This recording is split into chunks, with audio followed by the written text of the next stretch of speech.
How's everybody? Great. All right. So Castiel's got a pretty big role coming up. Yes.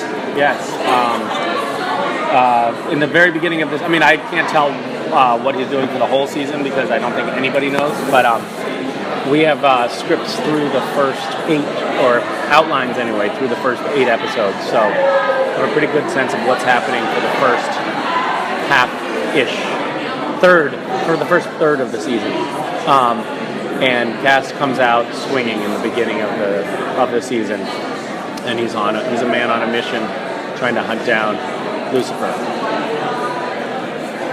What excites you the most? Are there any other episodes that stand out apart from the one that premiered for you? No, I mean there's yes, but I can't tell you what they are. So you can say an episode. We've got some time travel again. That's going to be good. How about that? That's good tease. What's Castiel's relationship with the angels? Because they didn't like him or Lucifer seemed the same. They didn't seem to care. We are largely moving away from the heaven storyline this season, so it's going to be more dealing in the human realm rather than with the politics of heaven. So I think that storyline is sort of taking a back seat this season. Are you going to have some scenes with Mary Winchester? Yes. Yeah? Cass has been God, human, good, bad, soldier, free will.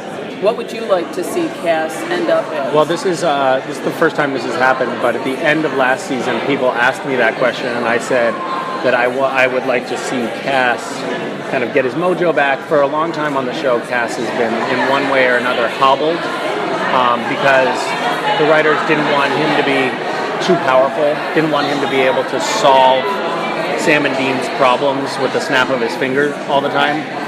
So he was constantly dealing with one impediment or another. And I had said at the end of last season, I'd like to see him, get his power back and his mojo back and go back to playing with him as sort of Cass from season 4 a little bit.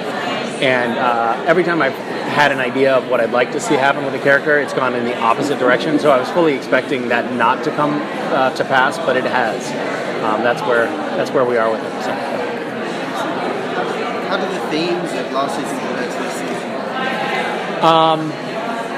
I think largely, last season we were dealing with another very big mythological arc, the darkness, and confronting the darkness, and resurrecting God, which are pretty epic mythological storylines. This season is much more family-based. It's much more human scale, which I think the show has actually done over the seasons. It's kind of done a little bit of vacillation between these storylines that are truly biblical and then storylines that are a little bit smaller. It's funny though, on Supernatural, we're talking about, well, that's very small, it's very intimate. We are, of course, dealing with things like Lucifer, but for us, that's small potatoes. So.